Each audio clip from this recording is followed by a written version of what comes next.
students, in last video we have discussed about autotrophic mode of nutrition and in this video we will discuss about the heterotrophic mode of nutrition in plants। दोनों ही plants के बारे में थे। autotrophs क्या था, जो environment से natural substances के थ्रू अपना खाना खुद बनाते थे, और आज जो हम पढ़ेंगे उसके अंदर हम पढ़ेंगे heterotrophic mode of nutrition के बारे में, जिसके अंदर plants दूसरे plants जो अपना खाना खुद बना रहे हैं उनसे अपना किसी ना कौन से मेथड से अपना खाना गेन करते हैं और उनको हम किन किन कैटेगरीज में डालते हैं। So like human and animals, such plants depend on food produced by the other plants, they are called heterotrophic mode of nutrition। यानी एनिमल्स और प्लांट्स की तरह कुछ प्लांट्स ऐसे एनिमल्स और ह्यूमन बीइंग की तरह कुछ प्लांट्स ऐसे होते हैं जो अपना खाना खुद नहीं बनाते हैं, वो अदर प्लांट्स के ऊपर क्या कहते हैं, डिपेंड रहते हैं, तो उनको क्या बोलते हैं, हेटरोट्रोपिक मोड ऑफ न्यूट्रिशन। इसी के अंदर ही इसका एग्जाम्पल है एक, दैट इज कसकटा।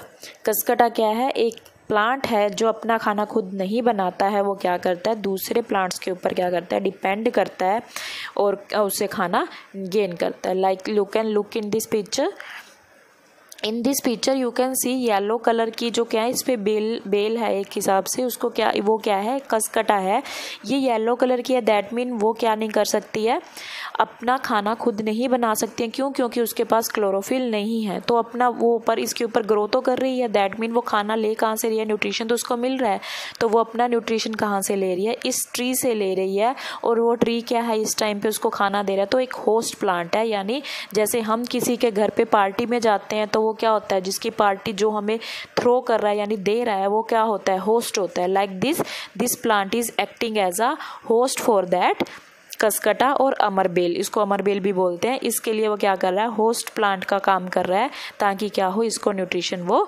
दे सके।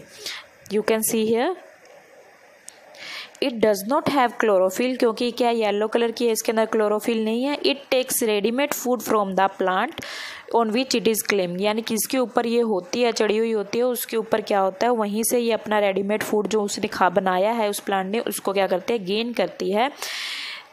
This plant which is claiming is called host, यानी जिस प्लांट के ऊपर वो क्लेम है उसको क्या बोलेंगे, होस्ट। ठीक है, सो कसकटा इज कॉल्ड पैरासाइट, यानी ऐसे प्लांट्स जो क्या है, किसी और प्लांट के ऊपर क्या करते हैं, डिपेंड करते हैं अपने फूड के लिए, that is called parasitic. Parasitic का होंगे जो अपना खाना खुद नहीं बनाते हैं, दूसरे प्लांट से अपना खाना गेन करते हैं, दैट आर पैरासाइट प्लांट्स। सो हमने हेटरोट्रोप्स के अंदर वन टाइप कर लिया, दैट इज पैरासाइट। पैरासाइट क्या होगा, जो होस्ट प्लांट के ऊपर रहता है और अपना खाना वहीं से गेन करता है। So next one is, have you seen or heard about the plant that can eat animals. आपने इन प्लांट्स के बारे में लास्ट जो आपकी क्लास थी, दैट इज 6, आपने ये चीज़ पढ़ी है कि कुछ प्लांट्स ऐसे होते हैं जो अदर एनिमल्स को क्या करते हैं, ईट करते हैं। लाइक पिक्चर प्लांट, ये क्या होता है, इनकी शेप क्या होती है, जग शेप होती है। यू कैन सी हियर, ये जग शेप में होते हैं। ये क्या करते हैं, इंसेक्ट को ईट करते हैं।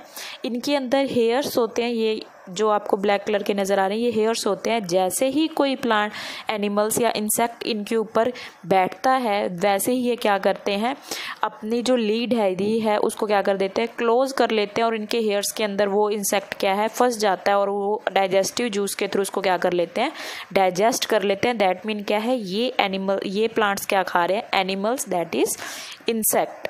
ठीक है, इसके ऊपर आपको ये एक्सप्लेनेशन दी हुई है, you can read that. Jug-like structure in the modified part of the leaves. The apex of the leaf form a lid which can open and close the mouth of the pitcher plant. Inside the pitcher plant, there is hair which are directly downwards. When an insect lands on the pitcher, the lid close and trapped insect get entangled into the hairs. यानी उन्होंने क्या बोला, जब भी कोई insect इन hairs के ऊपर आकर बैठता है, वो अपनी लीड को क्लोज कर लेता है, और वो बालों के अंदर जो उसके थे उसके अंदर क्या हो जाता है, वो फंस जाता है। इंसेक्ट इज ट्रैप्ड, इंसेक्ट क्या होगा, ट्रैप्ड हो जाएगा। वो डाइजेस्टिव जूस क्या करेगा, सीक्रेट करेगा, वहाँ पर डाइजेस्टिव जूस रिलीज करेगा, और पिच्चर प्लांट क्या करेगा, डाइजेस्टिव जूस के थ्रू उस इंसेक्ट के अंदर से न्यूट्रिएंट्स क्या करेगा, अब्जॉर्ब कर लेगा। These type of plants are called insectivorous plant, वो क्या खा रहे हैं, इंसेक्ट खा रहे हैं, तो they are called insectivorous plant. तो पिंचर प्लांट किसका एग्जांपल है, इंसेक्टोवोरस प्लांट का, यानी वो अपना खाना खुद नहीं बना रहा है, दैट मीन वो हेटेरोट्रॉपिक मोड ऑफ न्यूट्रिशन कर रहा है। Next one is saprotrophs. Saprotrophs क्या होगा, like you have seen mushrooms, आपने मशरूम देखे हैं, वो क्या होते हैं, वो अपना खाना खुद नहीं बनाते हैं जब वो ग्रो करते हैं, बट जो उसके आसपास डेड एनिमल्स होते हैं या डेड प्लांट्स होते हैं उनके थ्रू, माइक्रो ऑर्गेनिज्म के थ्रू वो क्या करते हैं, फीड करते हैं और ग्रो करते हैं। ठीक है, यहाँ पर एक एग्जांपल दिया हुआ आपको, see the organisms are called fungi. जो ऑर्गेनिज्म, जैसे ब्रेड के ऊपर आप देखोगे कई बार ग्रीन कलर की एक लेयर बन जाती है, उसको क्या बोलते हैं, फंगी बोलते हैं। अगर आप गर्मियों के मौसम में आप अपने ब्रेड को काफ़ी टाइम के लिए 2 या 3 दिन के लिए आप बाहर रखोगे तो उसके ऊपर आपको मोड्स नज़र आएंगे छोटे छोटे ग्रीन कलर के, दैट इज़ फंगी। ये क्या कर रहा है, ये अपना मोड ऑफ न्यूट्रिशन वैसे तो नहीं ले सकता क्योंकि हम उसको धूप में तो नहीं रखने हैं, तो वो क्या कर रहा है, ब्रेड से क्या ले रहा है, अपना मोड ऑफ न्यूट्रिशन ले रहा है। बट दैट मीन क्या हुआ, the mode of nutrition in which organism take in nutrient from the dead and decaying matter is called saprotrophic nutrition. यानी जिसके अंदर कोई भी प्लांट या कोई भी ऑर्गेनिज्म है वो अपना खाना किसी डिकेइंग यानी मरे हुए एनिमल्स या ऑर्गेनिज्म के थ्रू लेते हैं, उनको डिकेइंग मैटर से लेते हैं, उनको क्या बोलते हैं, सेप्रोट्रोपिक मोड ऑफ न्यूट्रिशन, और उनको क्या बोलेंगे, सेप्रोट्रोप्स। क्या बोलेंगे, saprotrophs. Next one is symbiosis. Symbiosis बहुत इंपॉर्टेंट है, ये चीज़ आपका एग्जांपल आप कर भी चुके हो। सिम्बोसिस क्या होता है, यानी 2 ऑर्गेनिज्म एक दूसरे पे डिपेंड करती हैं खाने के लिए। यानी जैसे कि अब क्या है, ऐसा सिचुएशंस है कि आपको भी सेल के ऊपर डिपेंड रहना पड़ रहा है, हमें भी रहना पड़ रहा है। अगर ये मोबाइल हम दोनों को कनेक्ट नहीं करेगा तो वी कैन नॉट लर्न, हम ना तो हम पढ़ा पाएंगे ना ही आप पढ़ पाओगे। तो इस टाइम पे क्या है, ये हमारे लिए एक मोड ऑफ न्यूट्रिशन का काम कर रहा है, यानी इस टाइम पे हमारे को दोनों को कनेक्ट करने का काम कर रहा है, दोनों को ही क्या कर रहा है, ये हेल्प कर रहा है। लाइक दिस, इसमें 2 ऑर्गेनिजम्स होते हैं जो एक दूसरे की हेल्प करते हैं जिंदा रहने के लिए, खाना खाने के लिए, इन दोनों के लिए। तो some organism live together and share both shelter and nutrients for इस रिलेशनशिप इज कॉल्ड सिम्बोसिस। यानी 2 ऑर्गेनिज्म है वो इकट्ठे रहते हैं, वो रहने की जगह शेयर करते हैं, न्यूट्रिशन शेयर करते हैं, उसको क्या बोलते हैं, सिम्बोसिस। इसका एक एग्जांपल आप देखोगे राइजोबियम बैक्टीरिया का। राइजोबियम बैक्टीरिया का आप क्या देखोगे कि राइजोबियम बैक्टीरिया क्या है, जो रूट नूडल्स के अंदर रहता है। रूट नूडल्स क्या थे, जो प्लांट्स की रूट्स होती हैं उसके अंदर जो गांठें होती हैं उनके अंदर रहता है कौन, राइजोबियम बैक्टीरिया। क्योंकि प्लांट्स क्या है, नाइट्रोजन को डायरेक्टली एब्जॉर्ब नहीं कर पाते हैं, वो रूट्स के थ्रू पानी के अंदर घोलकर उनको क्या करते हैं, एब्जॉर्ब करते हैं। वो कौन चीज़ एनवायरनमेंट से क्या होती है, जो नाइट्रोजन है उसको प्लांट्स डायरेक्टली नहीं ले पाते हैं, तो क्या होता है, जो राइजोबियम बैक्टीरिया वो क्या करता है, जो रूट्स के अंदर होता है प्लांट के, वो एनवायरनमेंट से नाइट्रोजन को क्या करता है, प्लांट की रूट्स के अंदर क्या करता है, घोलता है पानी के अंदर, और उनको रूट्स के थ्रू पूरे प्लांट में पहुंचाने का काम करता है कौन, राइजोबियम बैक्टीरिया। बदले में इसको जो प्लांट है वो क्या देता है, रहने की जगह देता है, और जो खाना प्लांट ने बनाया है वो कौन खाता है, साथ साथ राइजोबियम बैक्टीरिया। दैट मीन ये राइजोबियम बैक्टीरिया प्लांट को न्यूट्रिशन देने में हेल्प करता है, और बदले में प्लांट क्या दे रहा है, उनको खाने के लिए खाना और रहने के लिए जगह। दैट मीन क्या है, प्लांट और राइजोबियम बैक्टीरिया आपस में क्या शेयर कर रहे हैं, सिम्बोसिस रिलेशनशिप, एक दूसरे के ऊपर वो क्या कर रहे हैं, डिपेंड कर रहे हैं। So this is the Symbiosis relationship और symbiotic plants.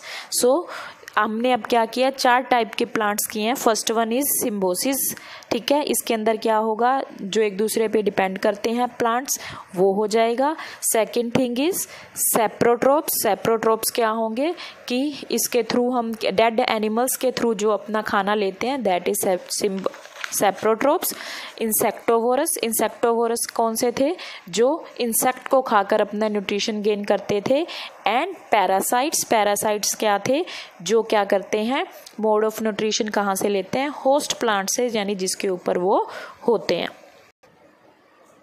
How nutrients are replaced in the soil, यानी सोइल के अंदर जो न्यूट्रिएंट्स हैं वो कैसे हम बढ़ाते हैं। वो फर्टिलाइजर्स हम ऐड कर सकते हैं, यानी जो हम फर्टिलाइज़र को स्प्रे करते हैं या मैन्योर्स ऐड करते हैं उसके थ्रू हम क्या कर सकते हैं, न्यूट्रिएंट्स को इंक्रीज़ कर सकते हैं। बट फर्टिलाइज़र जब हम डालते हैं तो हमें इस चीज़ का ध्यान रखना है कि तब फ्लावर्स हैं वो क्या हो, उगे ना हो अच्छे से, यानी ग्रो ना हुए, क्योंकि अगर उसके बाद हम डालेंगे तो फर्टिलाइज़र डायरेक्टली क्या होंगे, उसके अंदर ही रह जाएंगे और वो बाद में जो उनको खा रहा है या एनिमल्स या ह्यूमन में इसको खा रहे हैं वो क्या करेगा, उनको हार्म करेगा। सो फर्टिलाइज़र एंड न्यूट्रिएंट्स को ऐड करके हम क्या कर सकते हैं, न्यूट्रिशन को जो सोइल के उसको बढ़ा सकते हैं। जैसे पोटेशियम, फॉस्फोरस, नाइट्रोजन, इनको हम फर्टिलाइजर्स के थ्रू क्या कर सकते हैं, सोइल के अंदर ऐड कर सकते हैं, ताकि क्या हो, हमारी सोइल है वो न्यूट्रिएंट रिच हो जाए। सेकंड थिंग जो हमने अभी की थी, राइजोबियम बैक्टीरिया के थ्रू हम क्या कर सकते हैं, अपनी सोइल को एनरिच कर सकते हैं। सो एक कंक्लूजन हम जो इस चैप्टर में से निकाल सकते हैं, that is most of the plants are autotrophs. जो ज़्यादातर प्लांट्स हैं वो ऑटोट्रोप्स होते हैं और उनमें से बहुत कम प्लांट्स होते हैं जो पैरासाइटिक होते हैं या सेप्रोट्रोपिक यानी हिट्रोट्रोपिक मोड ऑफ न्यूट्रिशन को क्या करते हैं, अडप्ट करते हैं। तो इस चैप्टर में हमने क्या पढ़ा, न्यूट्रिशन ऑफ प्लांट। उसके अंदर हमने ऑटोट्रोप्स पढ़ा, क्लोरोफिल पढ़ा, हिट्रोट्रोप्स पढ़ा, होस्ट प्लांट पढ़ा, insectivorous, nutrition, parasites, photosynthesis, saprotropes, saprotrophic mode of nutrition and stomata. So we have read all these topics in this chapter. So here we chapter is finished. Thank you.